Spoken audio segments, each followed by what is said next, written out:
பெரிதும் எதிர்பார்க்கப்பட்ட T20 world கப்புக்கான Indian டீமை பிசிசி அனௌன்ஸ் பண்ணியிருக்காங்க. யார் யார் டீம்ல இருக்காங்க, என்னென்ன லிஸ்ட்ன்றத ஃபுல் டீட்டெயிலாக சொல்றேன், நல்லா கேளுங்க. வருகின்ற ஜூன்ல இருந்து வந்து பார்த்தீங்கன்னா T20 வேர்ல்டு கப் ஸ்டார்ட் ஆகுது. யூஎஸ்ஏலையும் நம்ம வெஸ்ட் இண்டீஸ்லையும் நடக்க போகுது இந்த வேர்ல்டு கப். ஸோ வந்து பார்த்தீங்கன்னா பரபரப்பாக எல்லா டீமும் அனௌன்ஸ் பண்ணிட்டு இருந்த தருணத்தில் வந்து பார்த்தீங்கன்னா பிசிசி ஒரு வழி அனௌன்ஸ் பண்ணிட்டாங்கன்னே சொல்லலாம். ப்ளஸ் வந்து பார்த்தீங்கன்னா ஏன்னா ஐபிஎல் வேற போயிட்டு இருக்கு. ஐபிஎல் இருக்கிற பர்ஃபார்மன்ஸை பேஸ் பண்ணி தான் மெயினாக எடுப்பாங்கன்னு வேற சொல்லியிருந்தாங்க. ஸோ வந்து பார்த்தீங்கன்னா அதுக்கேற்ற மாதிரி தான் டீமும் இருக்கு. எஸ், ரோஹித் சர்மா தான் நம்ம எதிர்பார்த்த மாதிரி captain. So I think so Rohit சர்மாக்கு இதுதான் வந்து பார்த்தீங்கன்னா வேர்ல்ட் கப்பில் வந்து லாஸ்ட் கேப்டன்சியாக இருக்கும்னு நினைக்கிறேன். ஸோ வந்து பார்த்தீங்கன்னா அவரோட பெஸ்ட்டை கொடுக்க பயங்கரமாக ஒர்க் பண்ணுவார். அதில் எந்த மாற்று கருத்தும் கிடையாது. ஸோ ரோஹித் சர்மா நல்ல சாய்ஸ் தான் ஃபார் கேப்டன். வைஸ் கேப்டனாக வந்து பார்த்தீங்கன்னா ஹர்திக் பாண்டியாவை போட்டிருக்காங்க.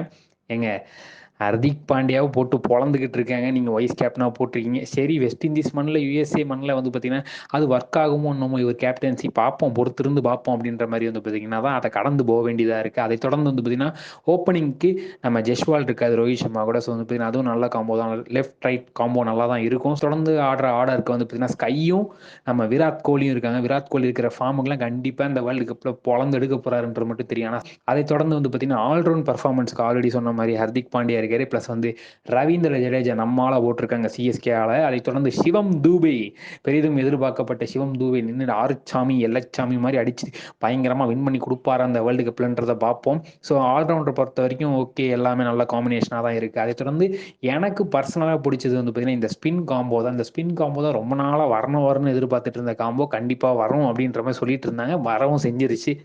நம்ம குல்தீப் யாதவும் சேகம் தான். இந்த காம்போவை பார்த்து எவ்வளோ நாளாச்சு. அதுவும் பர்ஃபார்மன்ஸ் சூப்பராக பண்ணிட்டு இருக்காங்க இந்த ஐபிஎல். ஸோ இந்த காம்போ ஸ்பின்னிங்க்கு சூப்பரான காம்போவாக தான் இருக்கும் கண்டிப்பாக. ஸோ வந்து பார்த்தீங்கன்னா அவங்க 2 பேர் இருக்காங்க. ஸோ ஃபாஸ்ட் பவுலிங்கில் ஆஸ் யூஷுவல் நம்ம ஜஸ்டின் பும்ரா இருக்காரு. ஆனால் வந்து பார்த்தீங்கன்னா முகமது சிராஜை எடுத்திருக்காங்க. ஏங்க சிராஜை எடுத்திருக்கீங்க, இதெல்லாம் என்னங்க இப்படி பொழந்துட்டு இருக்காங்க எடுத்திருக்கீங்களேங்க அப்படின்னு கேட்டிங்கன்னா, இருங்குங்க அவர் வெஸ்ட் இண்டீஸ் சூப்பராக போடுவாருன்ற மாதிரி எடுத்திருக்காங்க. ப்ளஸ் வந்து பார்த்தீங்கன்னா லெஃப்ட் ஆர்ம் ஃபாஸ்ட் பவுலிங்க்கு வந்து பார்த்தீங்கன்னா அஷ்டப் சிங் இருக்காரு. ஸோ அவர் ஓகேவா தான் இருக்குது. ஏங்க இதெல்லாம் விடுங்க, விக்கெட் கீப்பிங் சொல்லுங்கள் அப்படின்னு கேட்டிங்கன்னா, ஏங்க அதுதான் பெரிய டிபேட்டாக இருந்தது. கேஎல் ராகுலா, இல்லை வந்து பார்த்தீங்கன்னா நம்ம ரிஷப் பந்தா, இல்லை வந்து பார்த்தீங்கன்னா சஞ்சு சாம்சனா, இன்னும் ஏகப்பட்ட கொஸ்டின்ஸ் இருந்தது. ஸோ சஞ்சு சாம்சனும் ரிஷப் பண்ட்டும் தான் வந்து பார்த்தீங்கன்னா அந்த இடத்த பிடிச்சிருக்காங்க, இஷான் கிஷனுக்கு கூட கிடைக்காம. ஸோ வாழ்த்துக்கள். ஏன்னா வந்து ரிஷப் பண்ட் வந்து பார்த்தீங்கன்னா பேக் டு ஃபார்மாக வந்துட்டார். ப்ளஸ் வந்து பார்த்தீங்கன்னா சஞ்சு சாம்சன் சூப்பராக விக்கெட் கீப்பிங் கேப்டன்சி பண்ணிட்டு இருக்காரு. அதை தொடர்ந்து வந்து பார்த்தீங்கன்னா பெஞ்சில் வந்து சுமன் கில்லையும் ரிங்கு சிங்கையும் உட்கார வச்சிருக்காங்க. போலிங் காம்பினேஷனில் பெஞ்சில் உட்கார்றது யாருன்னா நம்ம கலி அகமது ஆவேஷ் கான் உட்கார வச்சதுக்கு நீங்கள் நட்ராஜனை சந்தீப் சர்மாவை உட்கார வச்சிருக்கலான்றது ஏகப்பட்ட பேரோட கருத்து, ப்ளஸ் எங்களோட கருத்தும். ஏன்னா சூப்பராக பெர்ஃபார்ம் பண்ணிட்டு இருக்காங்க 2 பேரும்.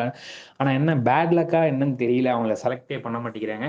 இதுதான் வந்து ஓவரால இந்தியா டீமோட வந்து பார்த்தீங்கன்னா வேர்ல்ட் கப் போக போகிற டீம் பற்றி. இந்த டீம் என்ன நினைக்கிறீங்க, வாழ்த்துக்கள் தெரிவிக்கிறதா கமெண்ட் செக்ஷன் சொல்லுங்கள். டீம் வேற மாதிரி மாற்றணும்னு நினைச்சாலும் கமெண்ட் செக்ஷனில் சொல்லுங்கள், உங்கள் கருத்தை சொல்லுங்கன்னு சொல்லிக்கிட்டு இந்த வீடியோ உங்களுக்கு பிடிச்ச லைக் பண்ணுங்க, ஷேர் பண்ணுங்க, மறக்காம தினமலர் சப்ஸ்கிரைப் பண்ணுங்க. நன்றி, வணக்கம்.